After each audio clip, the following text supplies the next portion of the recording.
Thank you for inviting me. Yeah. It's our pleasure. So we are live, I guess. Yes. Hello, Tiago. Good evening, everyone. Good evening. Good evening, Ollie. Good evening, Tiago. Nice to meet you, even if only online. So, we brought here today a late stage guest of the hyper Bitcoinization in Portugal. Ollie was invited to participate in the talk we had about the Beef Initiative with Joe Nakamoto and Shopwork. She couldn't appear back then. I invited her back to talk to us about her story, not only in Bitcoin but also in Portugal, and to talk to us about her work, her recently work in the south of Portugal as well, while organizing some Bitcoin meetups and while getting in contact with some local beef producers, I think. And those will be the major topics of our conversation today. So the people tuning in can be, I don't know, noticed about what we're going to talk. So Hoy, can you introduce yourself to our community? Sure, of course. It's my pleasure to be here with you this evening. Thank you for inviting me again. And my apologies for my absence last time. That was an oversight on my behalf. Sure, my name is Holly. I'm originally from Manchester in England. I've lived in a lot of different places, certainly all over Britain. Italy, I've spent the last 20 years in the Netherlands, emigrated from the Netherlands really fully last year, having landed in the Algarve. Like many British people, I really love the Algarve. I found myself my own little slice of paradise here on the West Coast. It's just so beautiful, and the people are so nice, and the food is so amazing, and it definitely has the great benefit from my perspective of having quite an active Bitcoin community, which is just wonderful, and I'm doing my very best to stimulate that and to augment that as much as I can. So how does Bitcoin get into your life? Bitcoin came into my life in 2016. I started to learn a lot about it and to attend conferences. I became very, very interested in it. Really started to really inform myself about it. And I think, like many Bitcoiners, I really fell down the rabbit hole of learning a lot about what we have been misinformed about, miseducated about, including diet.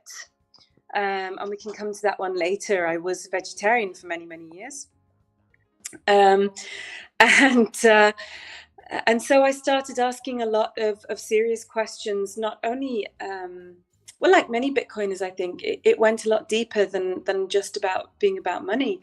I started to ask myself questions about the way we live our lives, the way we treat one another, the standard of behavior I expect from myself, the standard of behavior that I expect from the other people in my life, the way I care for my family, the way I travel, the way I experience freedom, what I experience freedom as being, certainly the way I treat my body in terms of food and exercise.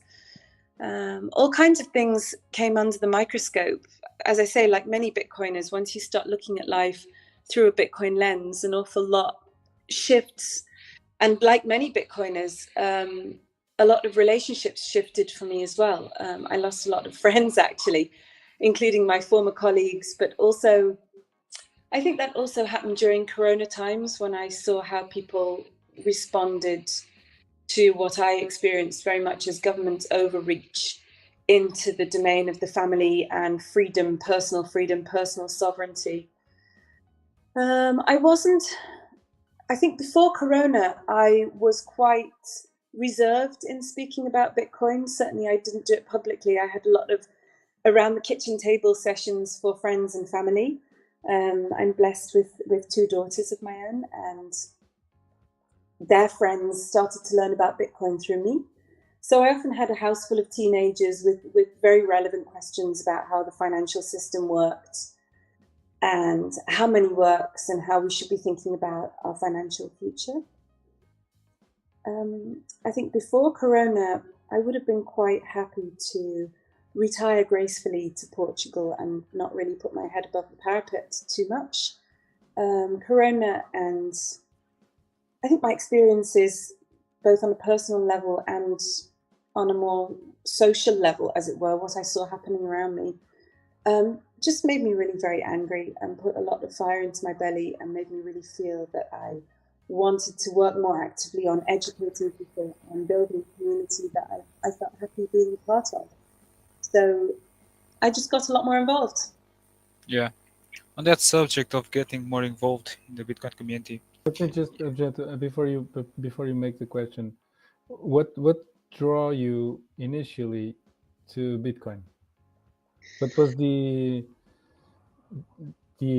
allure, the appealing of it? I think what drew me initially to Bitcoin, I heard about it through my then partner, and I became very curious. I think, like many of us, I initially became interested because of the value proposition of Bitcoin. I started to think, I started to see what a deflationary value could do.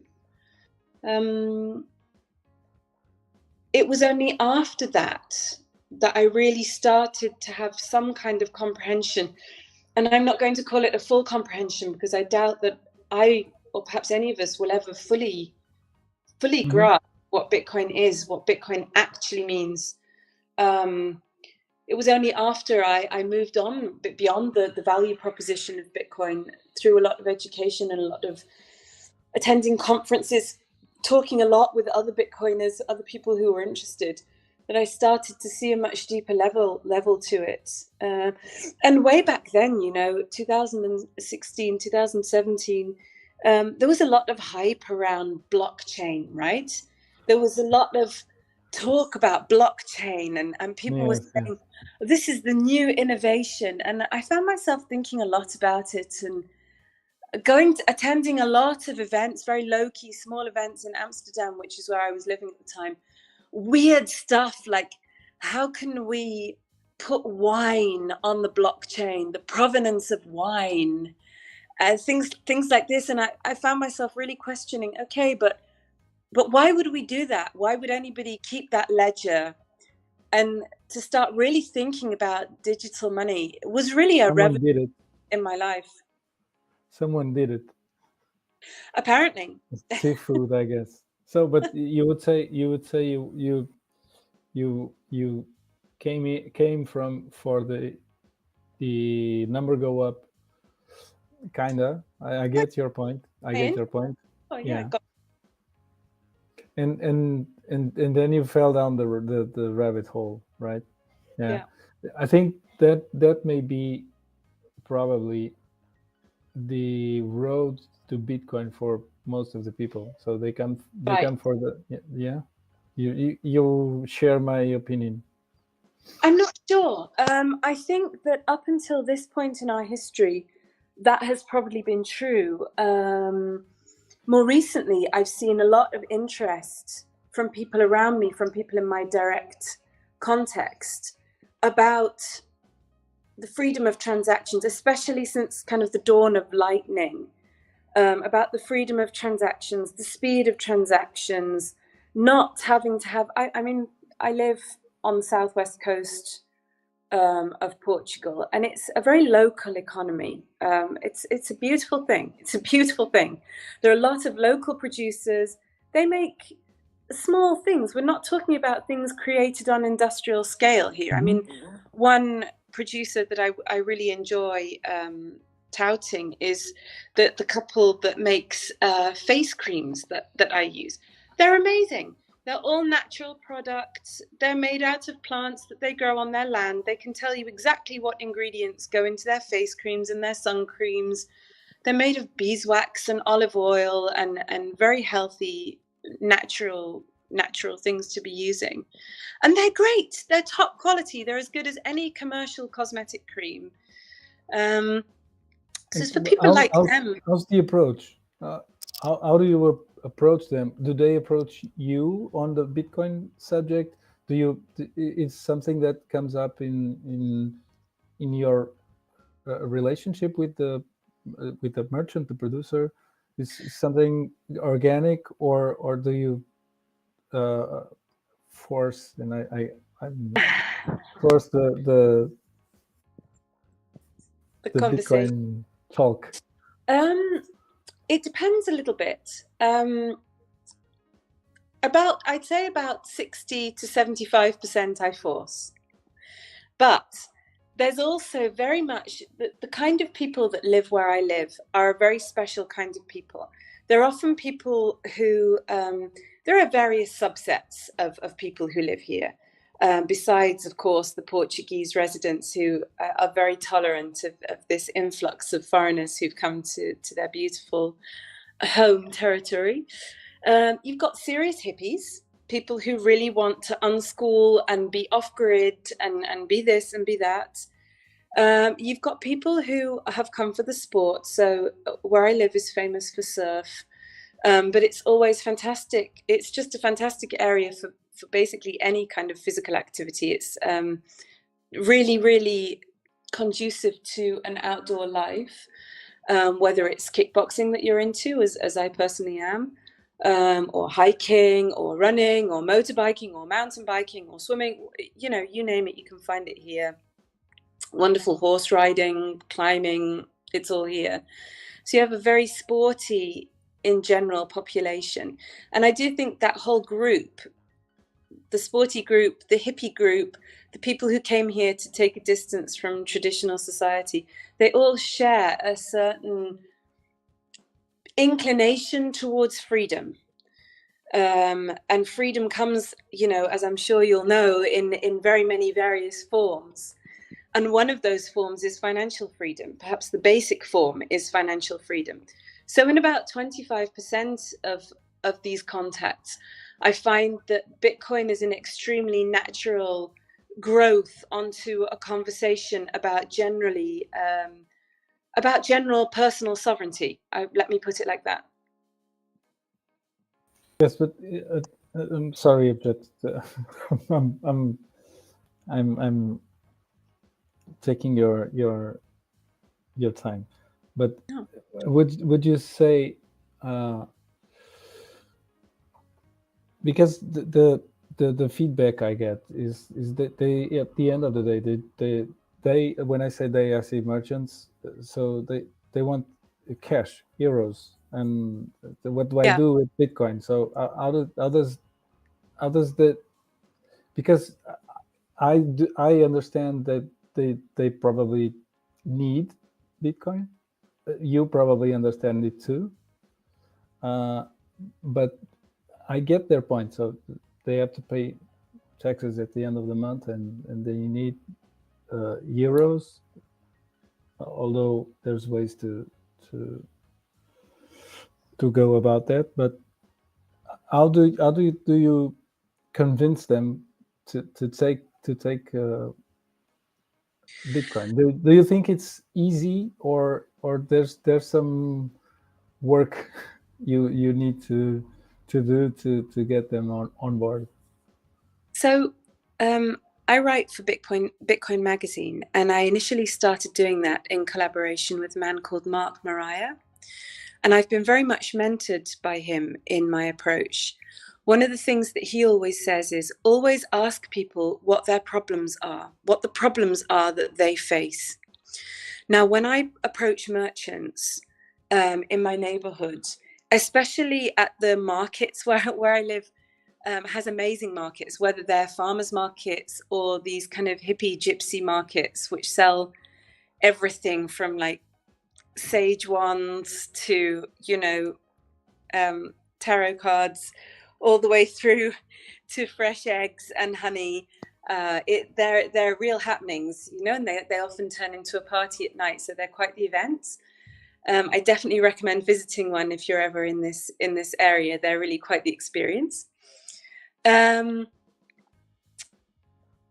Yeah, and I would go so far as to say that some of the things on sale at those markets are not per se legal.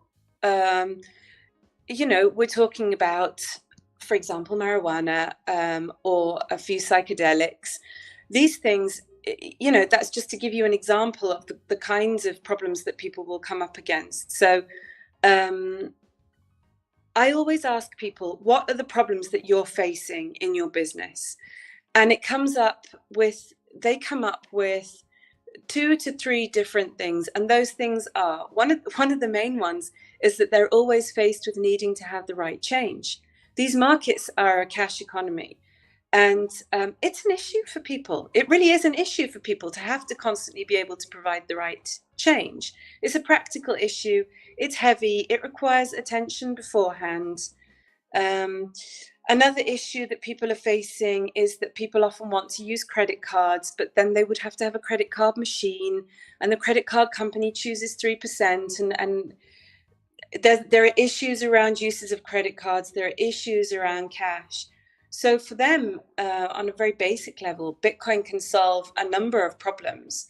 It can solve the issue of not having a credit card machine and not wanting to pay the 3% to the credit card company. It obviously solves the issue of not needing to provide the right change. It's anonymous. The transactions happen like this since the advent of Lightning, which I personally think has absolutely revolutionized the way we use Bitcoin and the way we can promote adoption with Bitcoin. I don't know if that answers your question, does it? I feel as if I went a bit off topic. Yes, you did. Yes. Even for the problems you stated, it's across all merchants, not just merchants who sell less conventional products, but it's I think it is for all merchants. So in order to take, and I speak to myself, for myself, I am a Bitcoiner, but I don't regularly carry cash with me. So I'm all for digital payments. If I can have digital payments on a pristine network, better. Absolutely, absolutely. And I think the another layer of this conversation starts. Sorry, I'm just plugging in my phone. I was worried I might run out of battery, and indeed, I am threatening to do so. So another aspect of this conversation comes when you start asking people, or you start mentioning the I word to inflation. To people, and that the I word being inflation. Once you start asking people if they've noticed a difference in the price of their basic goods, the basic goods that they need to produce the things that they make and sell, the answer is absolutely unanimous. And that, of course, opens the door for a much bigger conversation about inflation and deflation and the origin of Bitcoin and the origin of fiat. It's very interesting for me in more recent times to start discussing. I've just come back from a trip to England, which is where I'm obviously originally from. And I was actually quite shocked and saddened, to be honest, about the number of businesses that I came across in England, especially in Manchester city centre, that were kind of proudly displaying a sticker saying, "We are now cashless." Really? Yeah. Is that a... Wow. Oh my God. It's a big thing. It's really a big thing. To happen in Portugal also. So every time I went out to eat, and I went out to eat several times during my trip, I could never pay with cash. All of those businesses were cashless. And so then you start getting into the territory of discussions about CBDCs, and so on and so forth. And, even though these businesses have apparently swallowed the idea of being cashless, people are very suspicious about the idea of CBDCs, I'm happy to say. I mean, I hope we don't all go as placidly as sheep to the slaughter down that particular road to hell, Yeah, I have a negative view of that. So I think we will, at least the majority of people will go happily to the slaughterhouse. But that's just me. And then for what I see around me, I do believe I do believe, especially in Portugal, that we will go down that road really fast.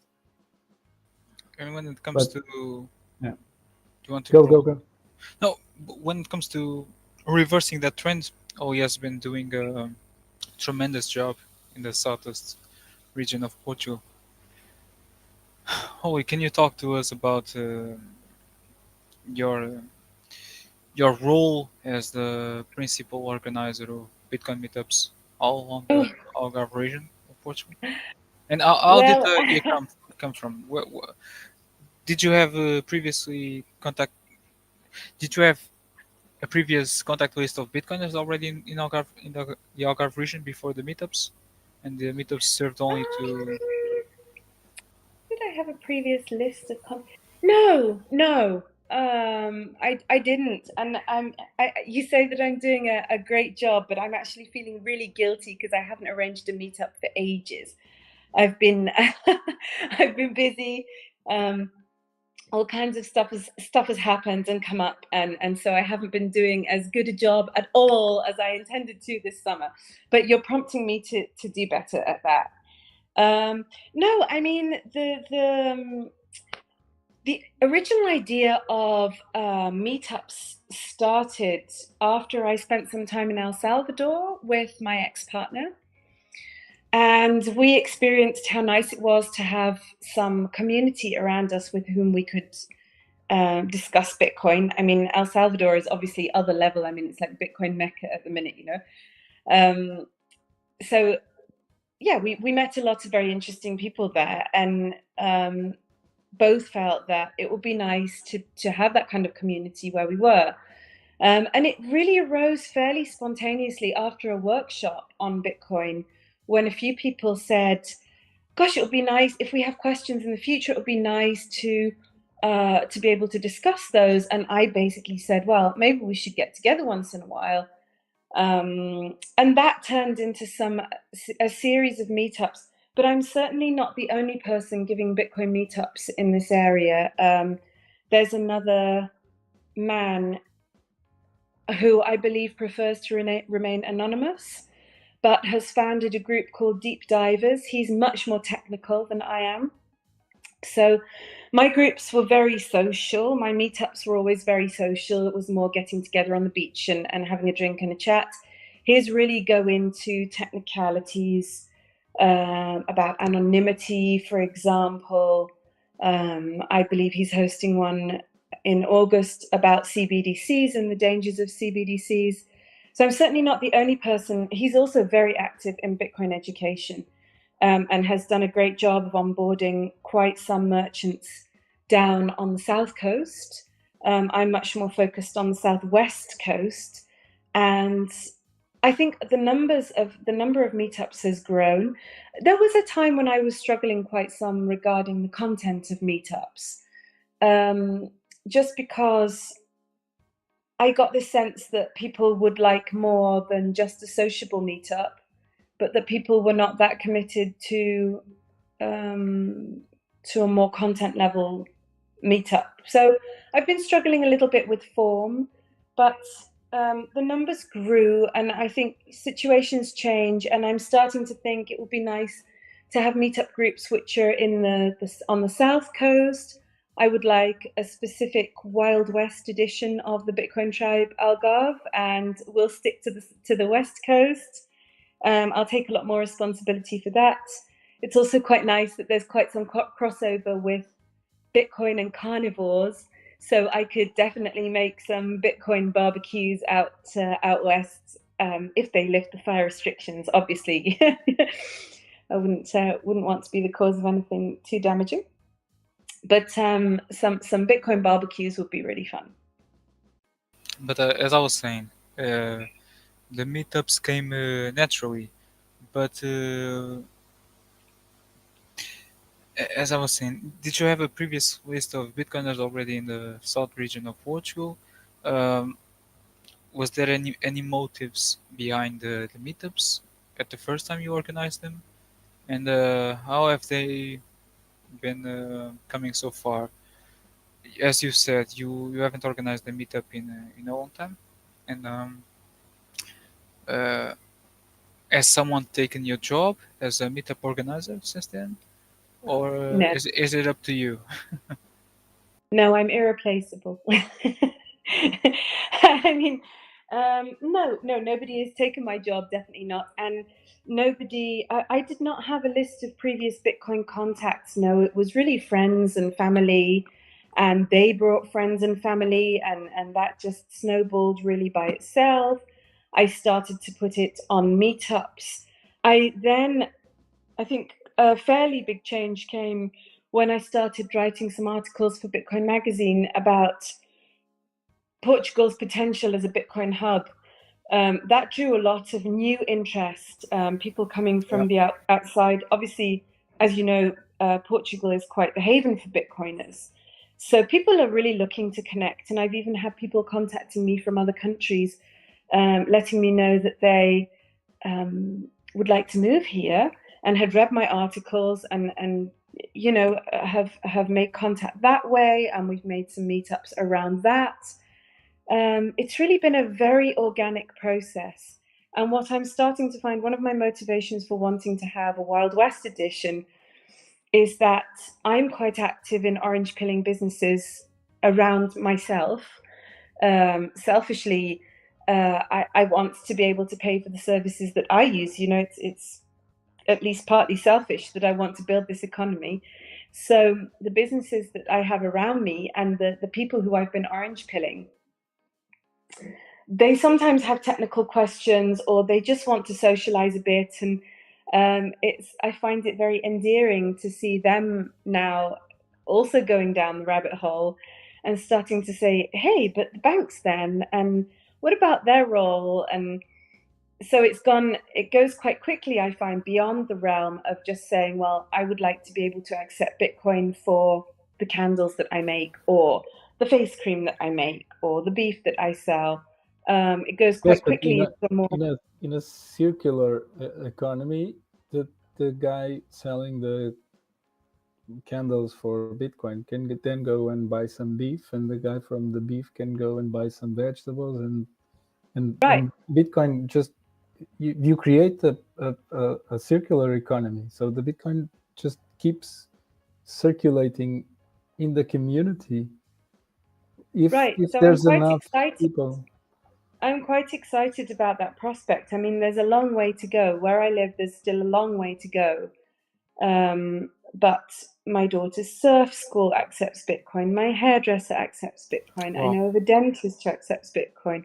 As I say, a lot of local producers. I've got a workshop coming up for the inhabitants of a valley in the region where I live, a very isolated valley.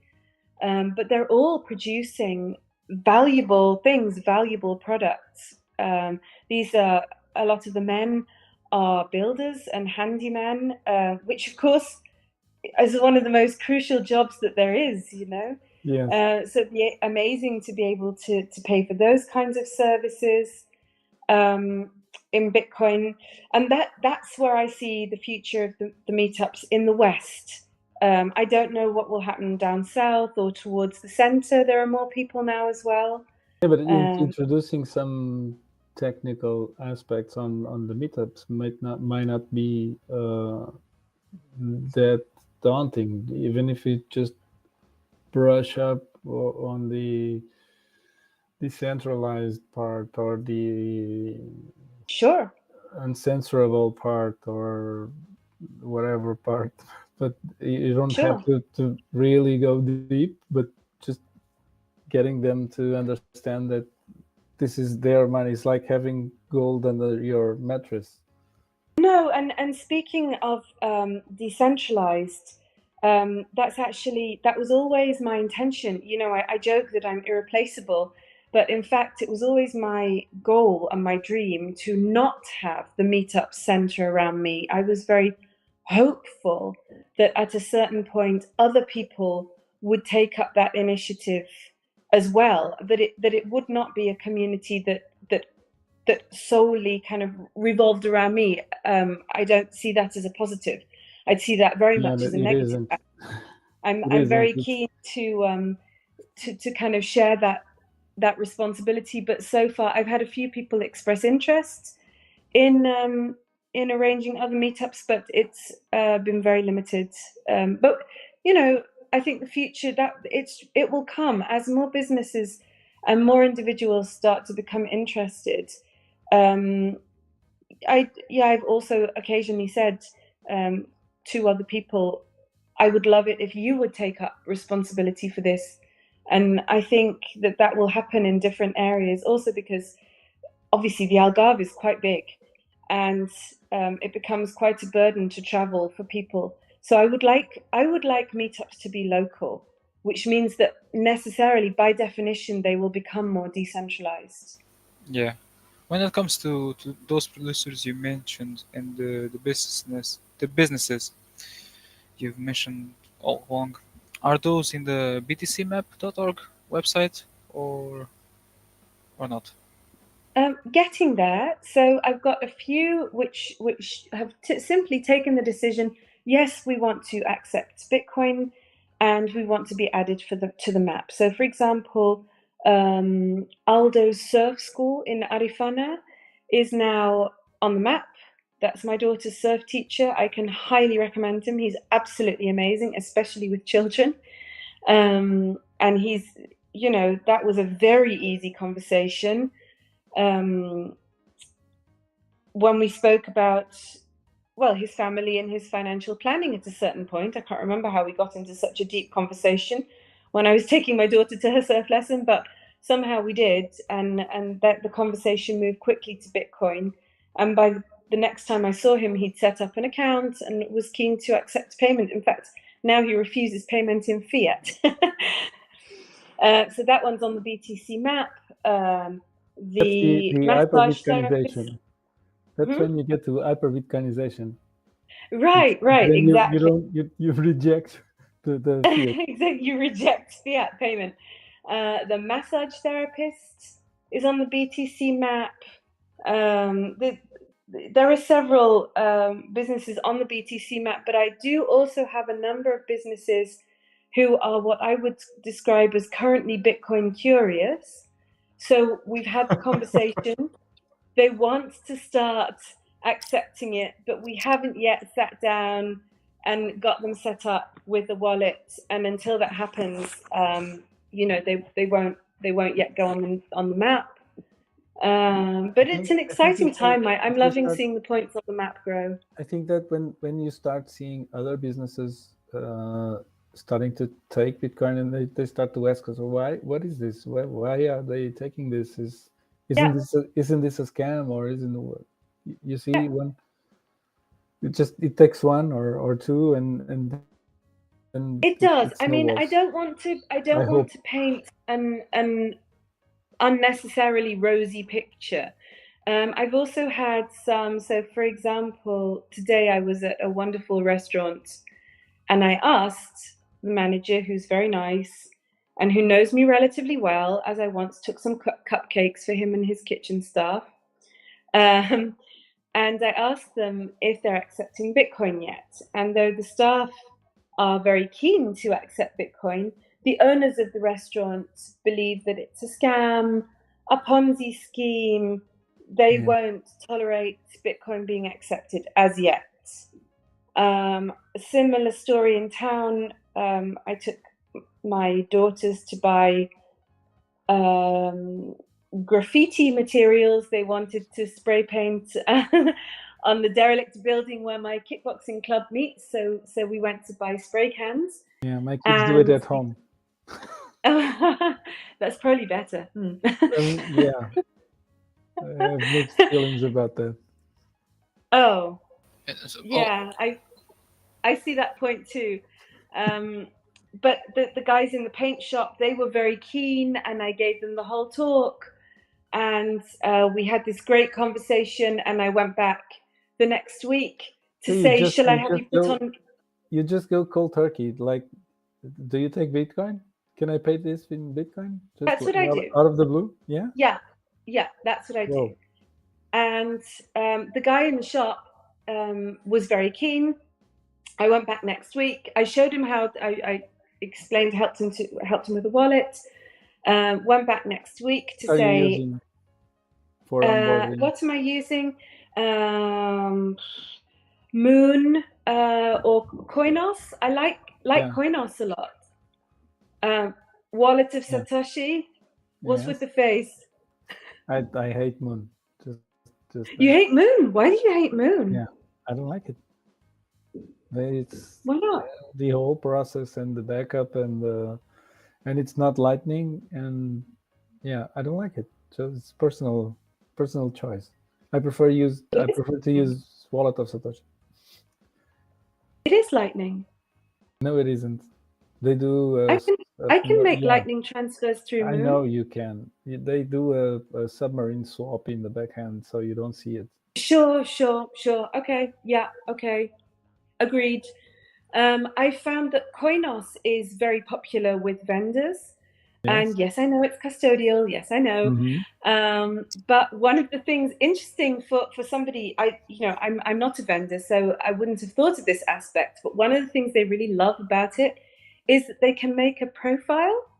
So like for your social media, they can make a profile picture and a background picture. And that's very attractive. If you happen to make handmade cosmetics, for example, to be able to put a picture of your products on there, it's a nice. They have a nice little marketing tool. Coinos have a point of sale. I haven't visited them for a while. So they have a point of sale, or it's a nice. I knew them a few years ago. Okay, I didn't realize they were that old. Yes, they are. And now they rebranded. So now the one I knew, it's on classic.coinos.io or com or whatever. Right. And they moved to the coinos.com or io to the new rebranding of the stuff. So because when I used it, there wasn't a login page per se. Now there is. There's a whole profile page, and it looks really, really shiny and nice and very professional. Wallet of Satoshi is very easy. I used to like Blue Wallet, but that was a bit of a fiasco by the end. They just dropped the support for Lightning because. Yeah, so that was embarrassing. I actually had a couple of experiences in which you can still use it with Lightning, but you need to. I still use Blue Wallet with MyNode or with LNbit on Lightning. Yes. Well, I tried to pay. I'd orange pilled somebody, and I was trying to buy something on a Blue Wallet, and that failed because Blue Wallet had rather suddenly stopped working. So that was unfortunate, but that's what I tend to give people a variety of these things. But anyway, just to finish the story about the paint shop, I went back to see if I could have them put on BTC Map. But the young man in the shop said that the owner of the shop had refused and said that Bitcoin was for criminals. So we're not going to be doing that. What can I say? Give them time. Give them time. We're not in any hurry. It's about time. Holly, I also wanted to ask you, where can people find this Bitcoin tribe you talk about that resides in the southwest region of Portugal? Bitcoin Tribe Algarve is a Telegram group. You'd be most welcome to join it. That's it really. You can find me on Twitter, but I'm not especially active. I have a Nostr account as well. I'm slowly figuring out Nostr. To my shame, it's taken me quite some time, but I'm very excited about it. Very excited about it. And I also, speaking of things I'm excited about, I don't want to say too much about this yet, but I'm working on a new project which I really hope to launch. I'm hammering out some ideas about it. And for a long time, I felt a little bit alone and isolated in the efforts to spread Bitcoin education and support Bitcoin adoption. That's what I really strongly would like to do. And so I'm looking into ways to be able to scale that up and roll that out and help to support more circular economies and get more people, ordinary people who don't necessarily understand code or the back end workings of wallets, people who don't have that level of understanding, to get them to a point where they can accept Bitcoin and transact in it. So I'm quite excited about that. Yeah, and I think one project that can help people get introduced to Bitcoin is the future demand that exists for good local produced beef. When it comes to the beef initiative, you're in Portugal. You couldn't appear at one of our last conversations, Forgive and me. no problem. And we wanted to hear from you about the situation there in Algarve when it comes to local beef production. If you have any contact with the local producers, and how's the situation coming along about introducing them to Bitcoin as well. Can you talk to us about that? So it has taken me a lot of time and a lot of research. So there are a number of butchers in this region, and including several wonderful butchers in this region. One that I would especially mention is the Taglio Lusitano, which is down in Lagos. Fantastic beef. And very gradually working on getting them to accept Bitcoin. Every time I go in, I ask. Every time I go in. And I think that they are definitely thinking about it, but it's taking longer than I was hoping it was going to. I just came back from Amsterdam yesterday and I stopped there on my way and I bought like 12, 15 kilos of meat. And I'm begging them, please accept Bitcoin for this nice big transaction. So that's a work in progress. I would recruit anybody's help that is prepared to give it. If you're going into the Taglio Lusitano in Lagos, it's a fantastic butcher. Ask them if they accept Bitcoin. You know, we have strength in numbers. Above and beyond that, I do know of some local producers, especially a very small, I think, free range, grass-fed beef producer. It's a husband and wife, a family business. Their names are Thomas and Carla. She is Portuguese, he is English. They are in the Alentejo. They produce the longest alliance in the world. the longest what? Alliance. Yeah, well, there you go. But I've talked them into accepting Bitcoin. So I've just been delighted by this. Their beef is incredible. And now I can pay for it in Bitcoin. This is just great. Each time, it's a bit of a slow process. We keep running into a few technical difficulties. So now I've promised to give them a tutorial before my next order so that we can really sit down and work it through together, because we kept running into issues because they couldn't accept Lightning and etc. etc. But we will work around that. I believe that there's another initiative called Casa Fria. I believe that's the right name, which is also in this area. So obviously they'll be next up for an orange pilling mission. I've also started simply asking around, simply because where I live, if I drive into the next village, there are these wonderful herds of cows on either side of the road. And I started asking around, so whose are these cows, and where can I get one, basically. And so now I've got a number of people together. There's also another Telegram group, which is just for Algeciras, in the region around Algeciras, animal-based Algeciras. And there are a few people interested in purchasing a cow and sharing that cow. So I love initiatives like that, and I'll definitely be trying to persuade them to make that purchase in Bitcoin, if that's possible, if the local farmers can be persuaded. I was very inspired a couple of years ago now, a year and a half ago, in Miami when I heard Texas Slim speaking about the beef initiative.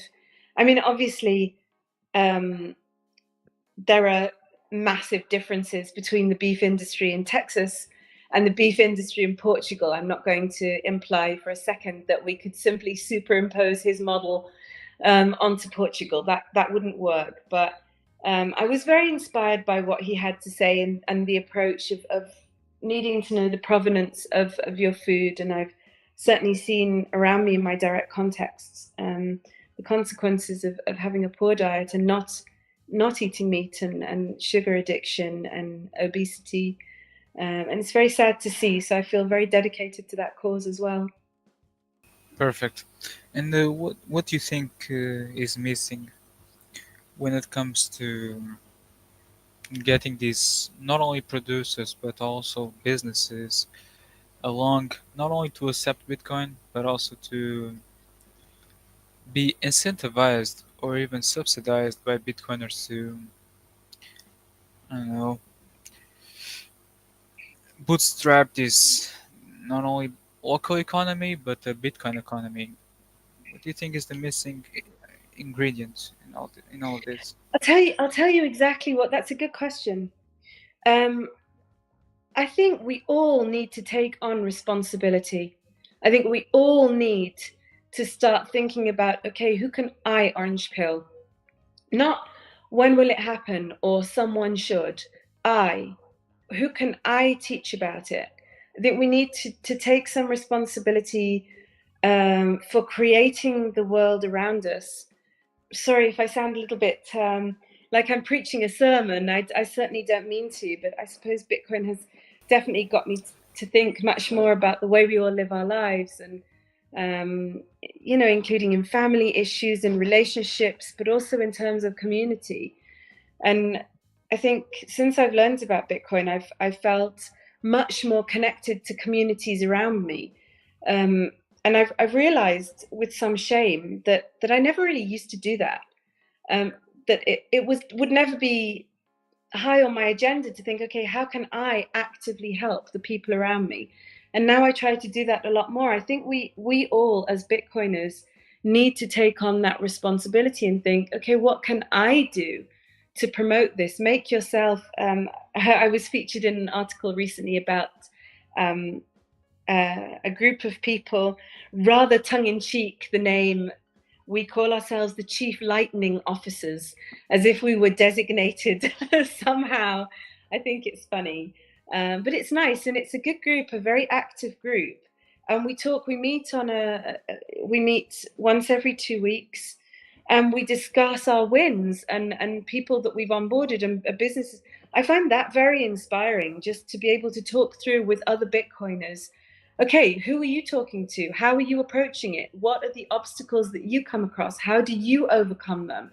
What are the arguments that you have found to be the most persuasive? I think that's what we need, a very individual commitment from people in the space to just to do the work. Yeah, I actually agree that is true as well. And just to complement that, that sounds like a very big cult, a Bitcoin cult. That's why we're here. Cult? Who But said cult? yeah, cult. It's also just to I don't know the English word. Sept? I don't know. No. I was saying it's our responsibility also to spend Bitcoin, Mr. Objeto. He's Not talking to me. not Sorry, Mr. yes, Hoy. not hoard Bitcoin, but you have to spend it, because there's no point in someone, me and Holly and the rest of the other guys are orange pilling merchants to start this Bitcoin local economy or circular economy, and then there's some people that don't want to spend their sats. Well, I find that very understandable. I mean, I, that's I the also other. I also find it understandable, See, Tiago, Holy understands my point of view. but Don't complain. But Holy, we don't want to waste much more of your time. You, as I was saying from the beginning, you have been doing an amazing job in Oh, in thank the you, Algarve and thank region. you very much for inviting me. And when it comes to the beef initiative, there is what I think the most important project we have on our hands. At least here in Portugal, as we've seen in the last few months, the European Union and the Portuguese government hasn't been very good with the beef producers. They've been restricting a lot of our production capacity when it comes to beef production. And Production freedom. yeah, production freedom. They've been tackling all of those corners, and it seems like they are cornering us in their own cell they've built for us. And it seems like Bitcoin is also the escape valve, not only when it comes to the fiat inflation problem, as you said from the beginning, the high word, but also from the problem related to good local produced um, quality beef, and that's a problem we have to tackle from the time. It's not just beef. We've had Texas Slim on the podcast also, and uh, it's not so. Beef was the choice for the name because he's in Texas and it makes sense, of course. But the beef initiative, it is not constrained to beef, so it's about food culture.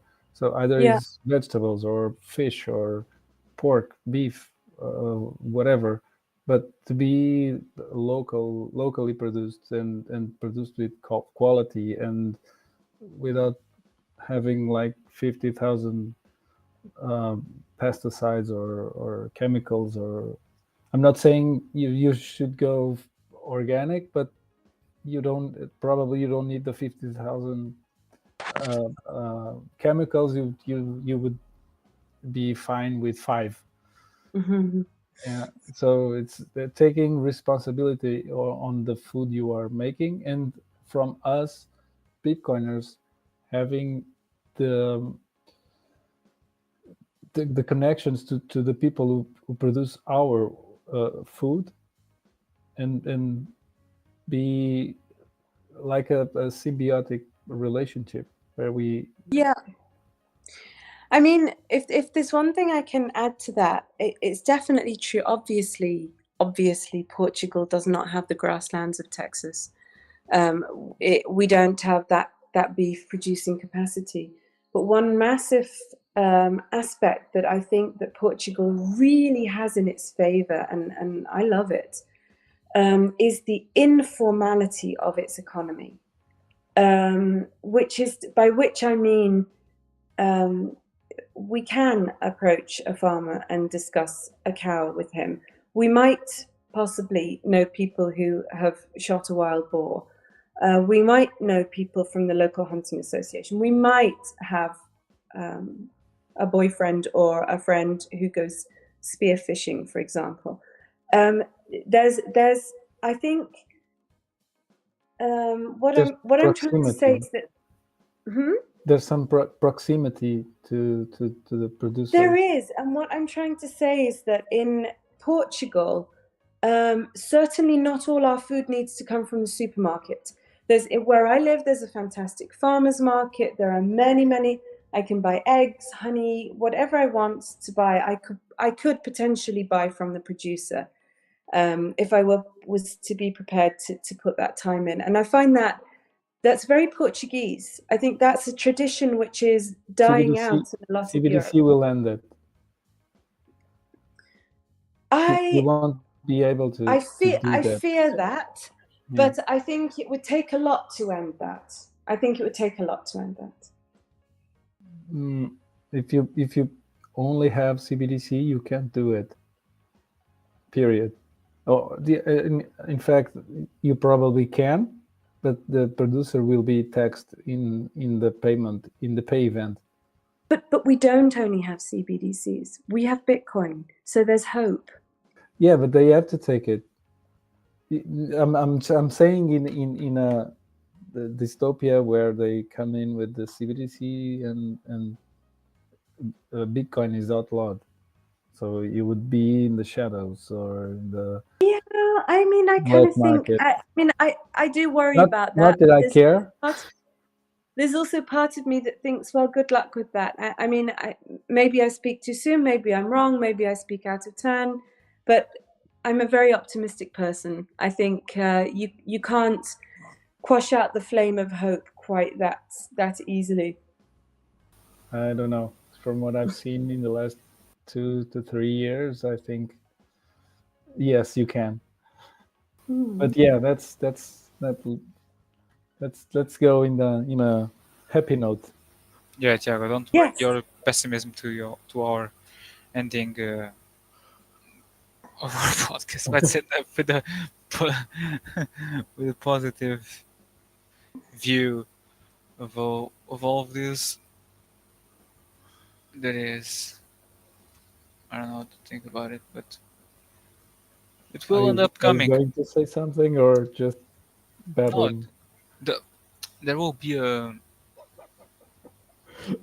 moment in time where people will be forced to take Yeah, I mean, if I can make a little recommendation, I've just finished a book by a man called Tim. Tim, I'm not going to say his name correctly. I think it's Niemeyer or Niemeyer. It's called History Echoes Bitcoin.